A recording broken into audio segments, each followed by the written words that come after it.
Okay सी, अभी ये genetics के बारे में देखेंगे जो नॉर्सेट 10 के लिए मोस्ट इम्पोर्टेंट है, और दूसरा कि ये जो है वो हमारे 3 लेक्चर्स में ख़त्म हो जाएगा। छोटा सा एक लेक्चर बनाएंगे जो हमारे पेडिग्री के ऊपर रहेगा, ठीक है। चलो तो हम स्टार्ट करते हैं अभी। कहना क्या चाहता है, see who is known as the father of genetics, ठीक है। फादर ऑफ जेनेटिक्स कौन है? हर एक के फादर होते हैं ना, फादर ऑफ नर्सिंग तो क्या आएगा हमारा फ्लोरेंस नाइटिंगेल। तो जेनेटिक्स के फादर कौन है? Charles Darwin, Gregor Mendel, Francis Crick के, जेम्स वाटसन। तो जेनेटिक्स के फादर कौन है? ये ग्रेगोर जोहान मेंडल। उनको पूरा लिखना हो तो क्या लिख सकते हो आप? ग्रेगोर जोहान मेंडल, ये है फादर ऑफ जेनेटिक्स, ठीक है। चेक करें ऑप्शन नंबर कौन सा सही रहने वाला है? ऑप्शन नंबर बी, है ना। तो चलो चेक करते हैं, option number B is correct. Wow, a gene located on the X chromosome, जो एक्स क्रोमोसोम के ऊपर जो जीन लोकेटेड होता है उसको क्या बोलते हैं? Autosomal gene, holandric gene, sex linked gene या सुडो ऑटोसोमल जीन। तो जो एक्स क्रोमोसोम के ऊपर जो जीन होता है उसको हम बोलते हैं sex linked gene. Option number C जो यहाँ पे करेक्ट रहेगा, सी, ओके। चलो थोड़ी सी थियोरी के बारे में यहाँ पे हम देखेंगे। तो थियोरी देखो क्या कहती है कि gene is a fragment of DNA, DNA का एक फ्रेगमेंट है। ये देखो हमारा डीएनए है, ठीक है, उसका एक टुकड़ा यहाँ पे जो बॉक्स में दिखा है वो सेगमेंट या फ्रेगमेंट है डीएनए का, ठीक है, जिसको हम जीन बोलेंगे। Structural and functional unit of hereditary या genetics is the gene, okay. फिर क्रोमोसोम जो होते हैं, क्रोमोसोम के 2 टाइप होते हैं, एक एलोसोम होता है, एक ऑटोसोम होता है। एलोसोम को सेक्स क्रोमोसोम बोलते हैं, ऑटोसोम को सोमेटिक क्रोमोसोम बोलते हैं। और एलोसोम जो सेक्स क्रोमोसोम है उसके अंदर एक्स एंड वाई आएगा। तो अगर बेबी बॉय हुआ तो उसके अंदर एक्स वाई देखने को मिलेगा, और बेबी गर्ल होती है तो एक्स एक्स देखने को मिलेगा। ऑटोसोम जो सोमेटिक क्रोमोसोम है उसमें सोमा का मतलब होता है बॉडी, और इसके अंदर हमें क्या देखने को मिलता है? तो जैसे कि बेबी के आई का कलर कैसा है, बेबी के हेयर का कलर कैसा है, बेबी की हाइट कैसी है, ये जो फिजिकल फीचर्स है, फिजिकल फीचर्स जो है वो इसके अंदर देखने को मिलेगा ऑटोसोम के अंदर। और जो एक्स वाई के रिलेटेड है वो एलोसोम के अंदर देखने को मिलेगा, ठीक है। तो क्रोमोसोम का 2 types, allosome and autosome.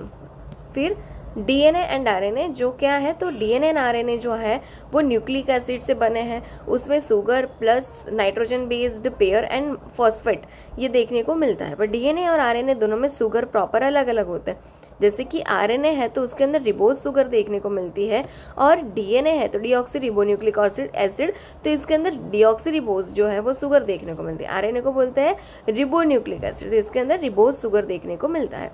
Normally content क्या है? Sugar plus nitrogen base pair plus phosphate, okay. चलो फिर भी नाइट्रोजन बेस जो पेयर है, नाइट्रोजन बेस पेयर में क्या होता है? एक प्यूरिन होता है, एक पीरीमिडिन होता है, ठीक है, एक पीरीमिडिन होता है। उसमें अगर डीएनए के बारे में हम पढ़ रहे हैं तो A double bond T and C triple bond G देखने को मिलता है। ए डबल बॉन्ड में मतलब कि adenosine and thymine, and C triple bond G मतलब साइटोसिन एंड ग्वानिन। आरएनए के अंदर चेंज क्या होता है? ए के साथ जो है वो यू जुड़ जाता है, टी नहीं होता है, वो क्या होता है? RNA. A double bond U and ये सेम होता है, C triple bond G, adenosine and uracil and cytosine and guanine. See Gregor Johann Mendel is the father of genetics. इन्होंने जीन्स को सबसे पहले फैक्टर बोला था। पहला एक्सपेरिमेंट ग्रेगोर जोहान मेंडल ने पाइसम सटाइवम मतलब पीस मतलब के मटर के पौधे के पे किया था। जीन जो है वो एक कैरेक्टरिस्टिक्स को बताता है, जैसे कि कलर ऑफ आई। एलएलए जो है, जैसे कलर ऑफ आई में क्या आएगा? जैसे कि ब्राउन आइज है, ब्लू आइज है या ब्लैक आइज है। एलएलए के अंदर क्या आता है कि मदर फादर के अंदर तो सब सही था, मतलब उनकी हाइट है, पर बच्चे में थोड़ा सा वेरिएशन आया और बच्चे की हाइट जो है वो शॉर्ट है। तो ये थोड़ा सा जो डिफरेंस है, वेरिएशन है, ट्रेट बोलते हैं, वो एलएलए है। एलएलए मतलब ट्रेट को बताता है, वो सब यूनिट ऑफ जीन है। जेनेटिक्स जो वर्ड है वो कॉइन किया था विलियम बैटसन ने। फैक्टर वर्ड जो है वो कॉइन किया था हमारे ग्रेगोर जोहान मेंडल, तो जेनेटिक्स के फादर है। और जीन वर्ड को कॉइन किया है जोहानसन ने, ठीक है। फैक्टर वर्ड्स किसने किया? Gregor Johann Mendel. जेनेटिक्स किसने किया? William Bateson. एंड जीन किसने किया? जोहानसन ने किया। फिर human chromosome, total number of chromosome is the 46 and total pair of chromosome 23 pairs. Autosome उसमें से कितने हैं? 44 और 22 pairs. And allosome sex chromosome 1 pair या 2 है। अगर बेबी बॉय होता है तो उसमें 44 ऑटोसोम एंड एलोसोम देखने को मिलते हैं, 2 X plus X Y, 44 plus X Y. Baby girl 44 plus X S, 44 autosome and X X allosome है। क्रोमेटिन मतलब कि condensed form of DNA. Condense मतलब कि एकदम ग्रुप फॉर्म, ठीक है। कंडेंस्ड मतलब ग्रुप फॉर्म, एकदम जुड़ा हुआ। Form of chromosome DNA plus histone protein, DNA plus histone protein is made up of the chromatin. Genome क्या है, set of genetic information. And phenotype क्या है, तो फिजिकल कैरेक्टरिस्टिक्स दिखाता है, फिजिकल फीचर्स दिखाता है फिनोटाइप। जीनोम एंड फिनोटाइप भी दोनों पूछा जाता है। जीनोम जो है वो एक जेनेटिक इन्फॉर्मेशन को दिखाता है, एंड फिनोटाइप जो है वो क्या दिखाता है, तो आपको फिजिकल फीचर्स को दिखाता है, जैसे कि नेल का कलर, हेयर का कलर। डिप्लोइड सेल के अंदर 2n देखने को मिलता है, जैसे कि वो पेयर क्रोमोसोम के अंदर होता है। हैप्लोइड सेल के अंदर सिंगल सेल क्रोमोसोम देखने को मिलता है, n, जैसे कि germ cell, sperm, ovum, gametes जो है उसके अंदर भी यही तरीका होता है। 1 gene 1 phenotype possible if cross small A capital A small A तो हेट्रोजाइगस है, कैपिटल एन स्मॉल है तो होमोजाइगस है। ये जेनेटिक डिसऑर्डर में 2 टाइप्स आते हैं, Mendelian disorder and chromosome disorder. Mendelian disorder के अंदर सिंगल जीन अफेक्ट होता है, उसमें क्या क्या है, जो XY के रिलेटेड मोस्टली है ना वो सब, जैसे कि cystic fibrosis, haemophilia, colour blindness, sickle cell anaemia, thalassaemia, PKU phenylketonuria, Rett syndrome, Tay सेक्स सिंड्रोम, मार्फान सिंड्रोम, ये सब कुछ Mendelian disorder single gene affected है। क्रोमोसोमल डिसऑर्डर के अंदर एनी चेंजेस एंड म्यूटेशन होता है, जैसे कि A double bond T and C triple bond G था डीएनए के अंदर, तो उसके साथ A डबल बॉन्ड T के साथ T की जगह कुछ भी जुड़ जाएगा जो बिल्कुल एबनॉर्मल है, वो यहाँ पे देखने को मिलेगा। तो यहाँ पे जैसे कि ट्राइसोमी 21, ट्राइसोमी 18, ये सब की जो है डिफॉर्मिटी देखने वाली डिजीज़ यहाँ पे होगी, जैसे कि Down syndrome trisomy 21, Turner syndrome, फिर है Patau syndrome trisomy 14, Edward syndrome, Klinefelter syndrome, supreme syndrome, ये सब। ठीक है, सेल साइकिल के 2 फेज होते हैं, interphase and M phase. Interphase जो है वो क्रोमेटिन फॉर्म में होता है, एम फेज जो है क्रोमोसोम फॉर्म में होता है। इंटरफेज के अंदर 3 पार्ट्स होते हैं, G1S एंड G2, और क्रोमोसोम के अंदर जो है वो एम फेज होता है, जिसके अंदर देखने को मिलता है anaphase, metaphase, prophase, metaphase, anaphase and telophase. Trick है इसकी, पापा मम्मी और तुम, पापा के मतलब प्रोफेज, मम्मा मतलब मेटाफेज, और मतलब एनाफेज, तुम मतलब टेलोफेज। ठीक है, prophase, metaphase, anaphase and telophase. Spindle fibres जो होता है वो रिस्पॉन्सिबल होता है मूविंग के लिए, पूछा गया है। फिर म्योसिस का मतलब 2n से n बनना, 2n मतलब पेरेंट सेल, उससे n हैप्लोइड बन जाना, डॉटर सेल्स। ठीक है, डिप्लोइड से हैप्लोइड बनना म्योसिस है। डीएनए का रेप्लिकेशन एस फेज के अंदर होता है, सेल का ग्रोथ G1 फेज के अंदर होता है, प्रोटीन का सिंथेसिस G2 फेज के अंदर होता है, एंड क्रोमोसोम का सेग्रीगेशन मेटाफेज के अंदर देखने को मिलता है। ALL acute lymphocytic leukemia most common cancer in the childhood, and CLL chronic lymphocytic leukemia most common cancer in the old age. Autosomal recessive disease के अंदर thalassaemia, cystic fibrosis and sickle cell anaemia देखने को मिलता है। Autosomal dominant disease के अंदर मार्फान syndrome देखने को मिलता है। मार्फान सिंड्रोम एक जेनेटिक डिसऑर्डर है, कैन कोज आर्टिक एन्यूरिज्म, जो आर्टिक एन्यूरिज्म भी करवा सकता है। इसमें कनेक्टिव टिश्यू का मालफॉर्मेशन होता है, तो मसल की वीकनेस होती है। मसल्स जैसे कि आर्टरी और वेसल्स, उसका जो मिडल लेयर है वो भी मसल्स का ही बना होगा, तो उसमें जो ब्लड वेसल्स वीक होती है, जिसकी वजह से ब्लड का जो प्रेशर वो बढ़ता है, तो वो सहन नहीं कर पाता है क्योंकि मसल्स वीक हो चुके हैं, तो वहाँ पे एक पाउच बन जाता है जिसे एन्यूरिज्म बोलता है। अगर ऐसा पाउच ब्रेन के अंदर बने तो उसको berry aneurysm, also known as cerebral aneurysm बोला जाता है। चलो नाइस। फिर which base is represent in RNA but not in DNA? RNA में है पर DNA में नहीं है, तो DNA में क्या होता है? A double bond T C triple bond G। RNA में क्या देखने को मिलता है? A double bond U C triple bond G। क्या बोला है यहाँ पे? प्रेजेंट होता है RNA के अंदर, बट DNA में नहीं होता है। तो DNA में ये होता है, ये नहीं होता है, तो क्या आएगा? यूरेसिल जो है ये करेक्ट आंसर रहेगा। बाकी सब ये किस में होगा? DNA के अंदर। ये किस में नहीं होगा भाई? थायमिन किस में नहीं होगा? तो RNA के अंदर। चलो गुड, तो आंसर क्या आएगा? Option number D। The genetic code is overlapping and non-ambiguous, non-overlapping and unambiguous, overlapping and ambiguous, या नॉन ओवरलैपिंग एंड एम्बिगुअस। तो वो कभी ओवरलैपिंग होते नहीं। अगर ओवरलैपिंग हुआ है तो वो एबनॉर्मलिटी है। ए के साथ टी ही जुड़ता है, सी के साथ जी ही जुड़ता है। अगर ए के साथ टी की जगह सी जी कुछ और जुड़ता है तो वो एबनॉर्मल कंडीशन है। और एम्बिगुअस का मतलब होता है यूनिक। ठीक है, तो कैसे होता है genetic codes? Non overlapping and unambiguous. Option number B. Genetics is the study which deals with the science of genes, heredity and its variation in living organism. Genetics किसकी स्टडी है? तो जीन की स्टडी, हेरिडिटी की study के parents से बच्चे में जो जाता है वो, एंड लिविंग ऑर्गेनिजम्स में दिखने वाले वेरिएशंस की जो है वो study. Gregor Johann Mendel is the father of genetics. The term genetics was coined by William Bateson in 1902. वो ग्रेगोर जोहान मेंडल ने नहीं ढूंढा था. ग्रेगोर जोहान मेंडल ने तो जीन्स को फैक्टर बोला था. हेरिडिटी का मतलब it refers to the transmission of genetically based characteristics from parents to offsprings through sexual और असेक्सुअल रिप्रोडक्शन. हेरिडिटी जो है वो ये बताता है कि जेनेटिकली बेस्ड कैरेक्टरिस्टिक्स पेरेंट्स से उसके ऑफस्प्रिंग बच्चे में जाती है, वो सेक्सुअल या असेक्सुअल रिप्रोडक्शन हो सकता है. वेरिएशन का मतलब the small difference among the individual of same species are called variation. जो हर सेम स्पीसीज के अंदर थोड़ा थोड़ा जो वेरिएशन देखने को मिलता है, डिफरेंस देखने को मिलता है, वो वेरिएशन है. जीनोम का मतलब क्या है? Genome is the complete set of genetic information in an organism. और इसके साथ हमने क्या पढ़ा था? फिनोटाइप, जो फिजिकल फीचर्स को शो ऑफ करता था, जैसे कलर ऑफ आई, फिर हेयर का कलर, वो सब. फैक्टर्स क्या है? Unit of heredity which is responsible for inheritance and appearance of characteristics. Gene क्या है? एक तो सेगमेंट या फ्रेगमेंट है डीएनए का, which control are characteristics, for example of colour of eye, blue, black and brown. Allele क्या है? इसमें दिखने वाला थोड़ा सा, जीन में दिखने वाला थोड़ा सा different version forms of the same gene. For trait, okay, blue colour of I, mummy papa दोनों की आईज जो है ब्लू ब्राउन है, पर बच्चा थोड़ा सा अलग ही आया, उसकी आंखें ब्लू देखने को मिल रही है.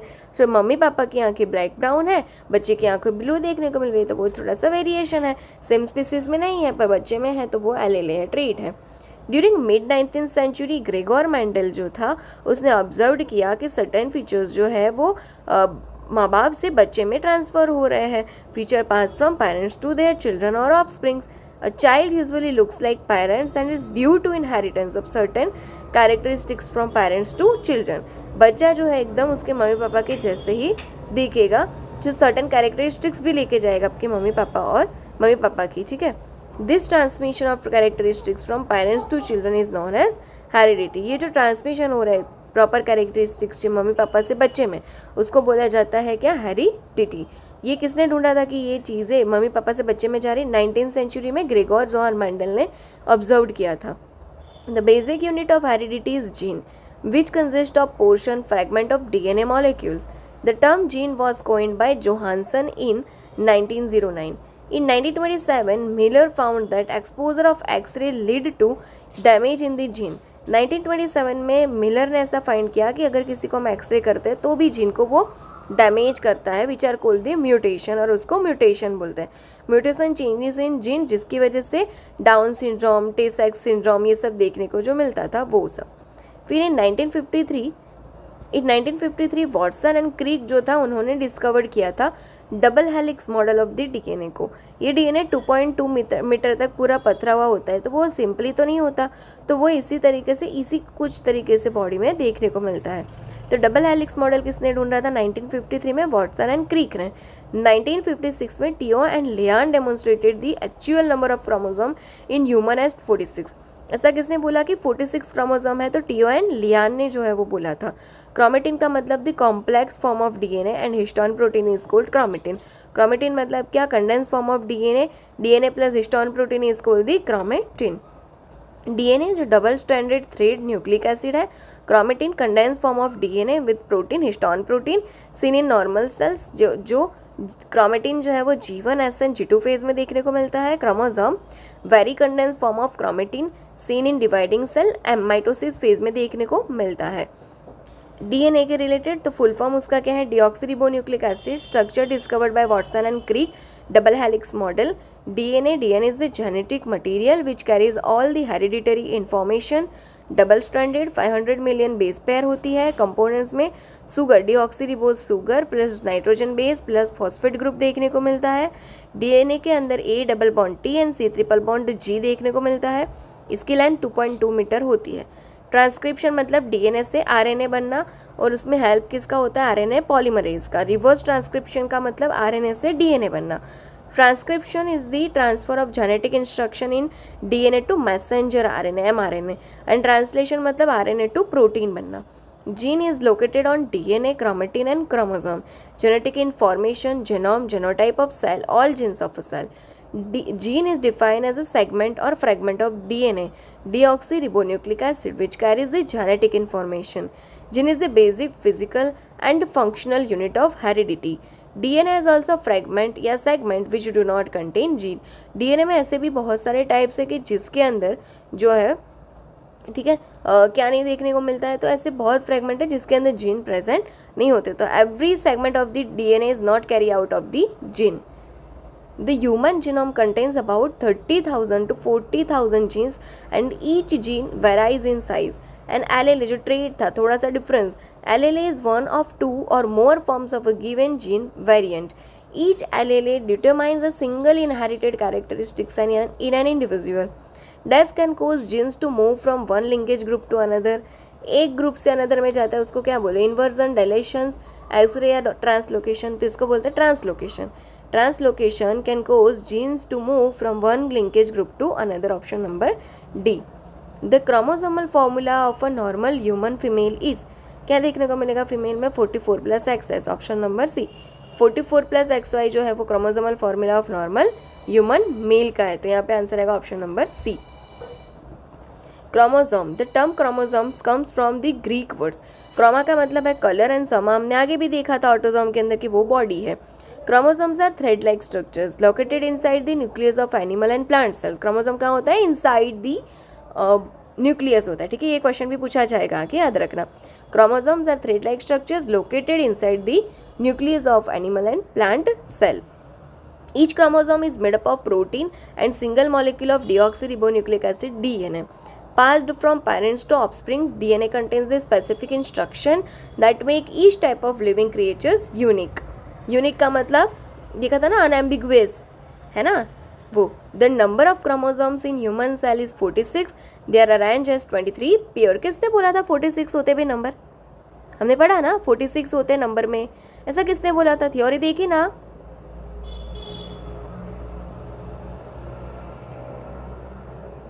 यस, किसने बोला था? टीओ एंड लियान ने बोला था 1956 में कि भाई ह्यूमन के अंदर 46 क्रोमोसोम होते हैं. ऐसा उन्होंने ढूंढा है.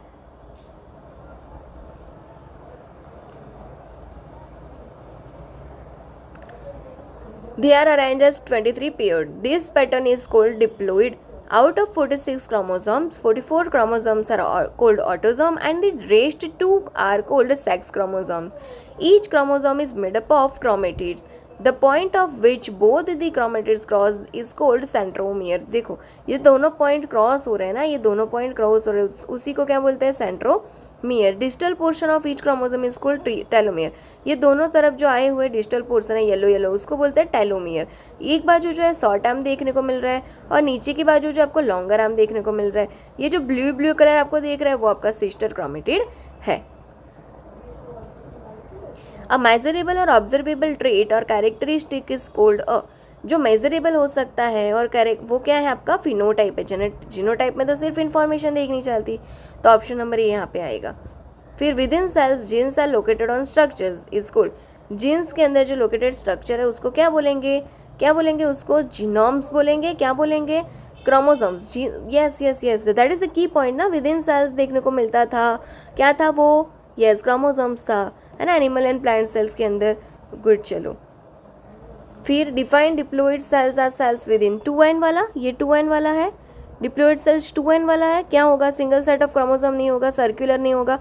2 सेट्स ऑफ क्रोमोसोम, 2 पेयर नहीं होगा. Diploid cells are cells with 2 sets of chromosome. Option number सी.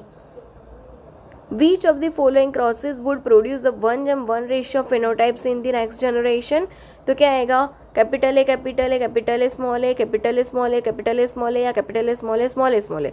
ये आएगा capital A small A small A small A. ठीक है, crosses which produce 1:1 phenotypes. Option number D.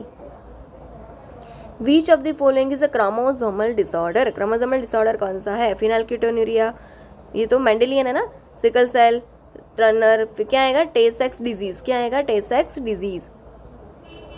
नहीं नहीं नहीं, क्या आएगा यहाँ पे? ये सब कैसे है, मेंडेलियन में आते थे ना XY वाले, phenylketonuria, sickle cell anaemia, tay Sachs disease, जो नंबरिंग वाले होते थे ना, यस नंबरिंग म्यूटेशन इसमें देखने को मिलता था, वो क्या था, टर्नर सिंड्रोम था। एक बार फिर से देखे इस थ्योरी के बारे में थोड़ा सा, है ना, क्रोमोसोमल डिजीज, और उसके साथ दूसरा था, उसको क्या बोला जाता था, जस्ट सेकंड।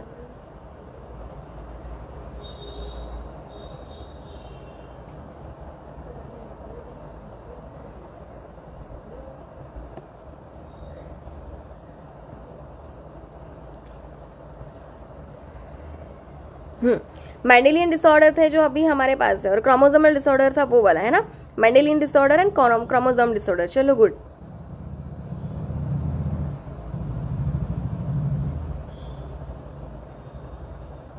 आई होप याद रहेगा। और देखो कितनी सारी स्लाइड्स पढ़ रहे हो आप लोग, बहुत इंपॉर्टेंट है वो, द क्रैकिंग स्ट्रेटेजीज, है ना।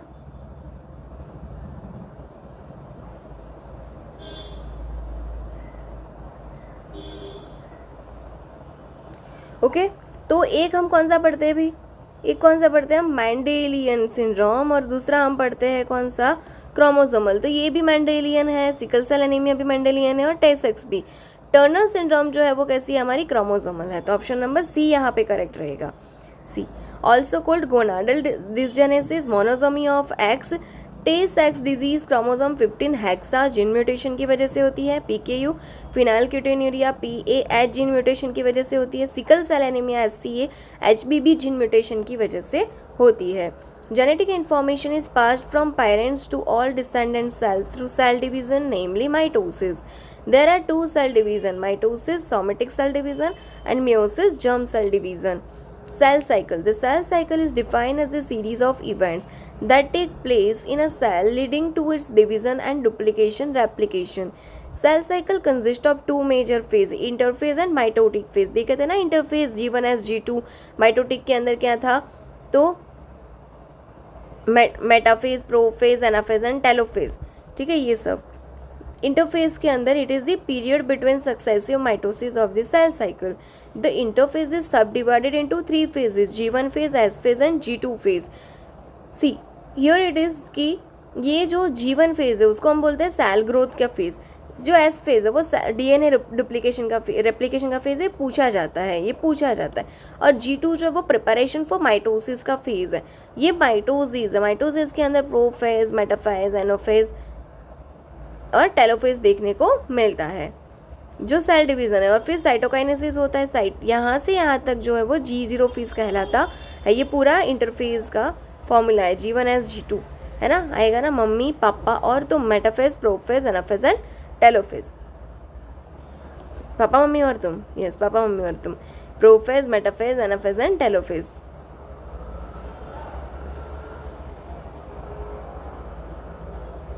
सी G1 फेज के अंदर क्या होता है, growth phase, the first phase within interphase, interphase का पहला phase from the end of the previous M phase, जो एंड है प्रीवियस फेज का, है ना, एंड देखो है ना, एंड ये M फेज का एंड होता था, तभी तो G1 स्टार्ट होता था कि नहीं होता था, वही until the beginning of DNA synthesis called G1 as G indicating gap, या फिर वहाँ पे G0 भी देखने को मिलता था। It is called the growth phase, इसको ग्रोथ फेज बोला जाता है, मोस्ट इंपॉर्टेंट है, ठीक है। फिर this phase is marked by synthesis of various enzymes that are required in S phase. G1 के अंदर ऐसे प्रॉपर एंजाइम्स बनते हैं जो S फेज के लिए रिक्वायर्ड होते हैं, S फेज के सिंथेसिस के लिए, mainly those needed for DNA replication. और वो सारे एंजाइम्स DNA रेप्लिकेशन के लिए भी इंपॉर्टेंट है, और S फेज के अंदर ही DNA का रेप्लिकेशन होता है।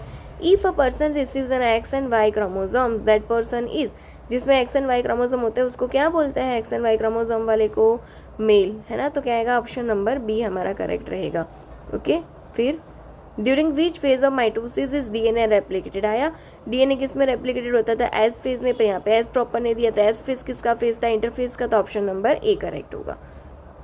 During which phase do chromosome first become visible, first chromosome किस में विजिबल होता था, तो प्रोफेज में, किसके अंदर आएगा, प्रोफेज के अंदर क्रोमोसोम विजिबल होता है। What structure is responsible for moving the chromosome during mitosis, moving आएगा तो क्या आएगा, स्पिंडल, क्या आएगा, स्पिंडल दिखाना था ना, तो option number C. Cytokinesis complete in which phase, कौन सा फेज है जिसमें साइटोकाइनेसिस कंप्लीट होगा, तो आएगा हमारा टेलोफेज, टेलोफेज के अंदर साइटोकाइनेसिस कंप्लीट होता है। It is defined as special form of germ cell division that produces reproductive cells in which each daughter cells receives half of the number of chromosome. For example, 23.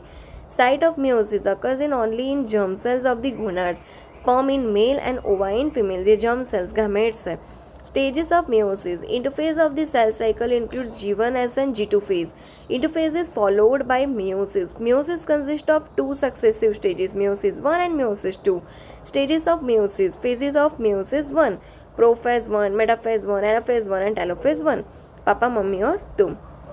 Prophase 1. Prophase के अंदर 2n is equal to 4. Spindle formation जो movement के लिए required है वो, और ये synapsed homologous pair of chromosome.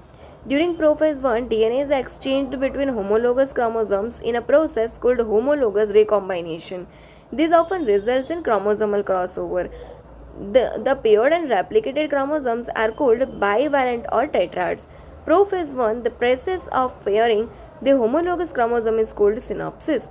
Metaphase 1, second one is the centromere, जहाँ पे दोनों मिलते थे crossover, centromere with kinetochore, and ये जो है जुड़े हुए वो है आपका माइक्रो ट्यूब्यूल्स, और एक आपके पास क्या है तो मेटाफेज प्लेट है. ये जो आपको दिख रही है बीच वाली वो मेटाफेज प्लेट है. Metaphase 1 is the second phase of meiosis. The tetrads from prophase 1 line up in the middle of the dividing cell randomly.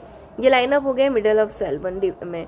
Spindle fibre जो था वो अटैच हो गया, ये spindle fibre attach to the tetrads from both ends of the cell, और ये रहा spindle fibre main जगह पे. ठीक है, फिर हमारा क्या एनाफेज 1. एनाफेज 1 के अंदर देखो किस तरीके दोनों छुटे हो गए sister chromatids. Homologous chromosomes move to the opposite poles of the cell. Anaphase 1 begins when the two chromosomes of each bivalent separates and start moving toward opposite poles.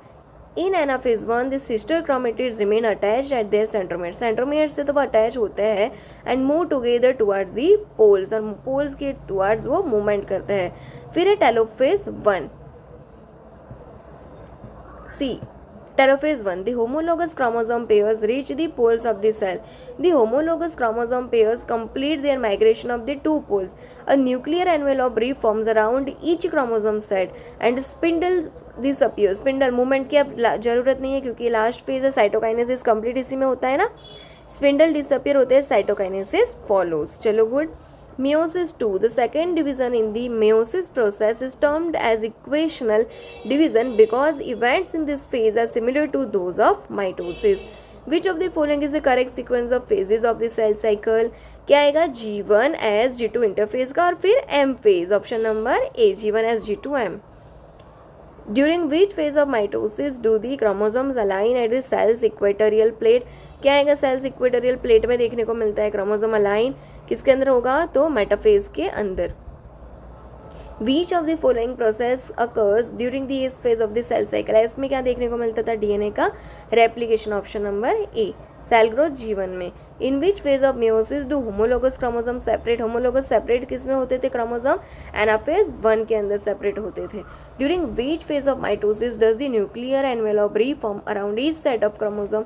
Nuclear envelope reform around each set of chromosome किसके अंदर होता था तो telophase के अंदर, जिसके अंदर cytokinesis होता था उसी के अंदर. Which structure is responsible for the movement of chromosome during mitosis? Movement आया क्या आएगा spindle fibers. Option number B. Which of the following statement is true about cytokinesis in animal cells? It involves the formation of cell plate. It is initiated during anaphase. It results in the formation of two identical daughter cells and it occurs before mitosis. Cytokinesis मतलब telophase वाला, और telophase में क्या होता था result for the formation of two identical daughter cells. Option number C. Which phase of the cell cycle is characterized by cell growing and performing normal function but not dividing? Cell growing किस में होता था G1 phase में. Option number A. In which phase of meiosis does crossing over occur leading to genetic recombination? Crossing over और genetic recombination किसके अंदर होता था प्रोफेज 1 के अंदर. Most common cause of spontaneous abortion is infection, hormonal imbalance, chromosomal abnormality या trauma. तो most common cause of spontaneous abortion क्या है chromosomal abnormality. Option number C. Philadelphia chromosome is seen in ALL, AML, CML या CL. तो Philadelphia chromosome CML के अंदर देखने को मिलता है. Option number C. All are autosomal recessive disorder except thalassaemia autosomal recessive है, सिस्टिक फाइब्रोसिस भी ऑटोसोमल रिसेसिव है, सिकल सेल एनीमिया बी ऑटोसोमल रिसेसिव, पर Marfan syndrome autosomal dominant disease है, ऑप्शन नंबर डी है मार्फन सिंड्रोम ऑटोसोमल डोमिनेंट। भी यहाँ पे नीचे जो आपको दिया हुआ है ऑटोसोमल रिसेसिव को याद रखने की ट्रिक है, ABCDEFGNSTW। A for albinism, ataxia, telangiectasia, alkaptonuria. B for beta thalassemia, Blum syndrome. C for cystic fibrosis, congenital adrenal hyperplasia. D for Dubin-Johnson syndrome. E for alpha 1 antitrypsin deficiency, emphysema. F for Friedreich ataxia. G for glycogen storage disease, Gilbert syndrome. Then H for hemochromatosis, homocystinuria. And other के अंदर S for sickle cell anaemia, T for Tay सक्स syndrome या disease, and W for Wilson's disease. याद रहेगा, ये रखना ही पड़ेगा। Number of chromosome in human gamete कितने होते हैं? ह्यूमन गैमेट के अंदर पूछा है, जो हैप्लोइड होता है एन होता है, कितना होगा? 23, ऑप्शन नंबर सी। चलो गुड, ओके। यहाँ पे हमारा जेनेटिक्स फर्स्ट का लेक्चर कंप्लीट हुआ। आगे मिलेंगे अगले 2 लेक्चर्स के साथ। आई होप कि आपको मज़ा आ रहा होगा। अगर आपको कोई क्वेरी आप कमेंट सेक्शन में लिख सकते हो। अगर आपको अच्छा लगा आप थैंक यू लिख सकते हो। Thank you so much.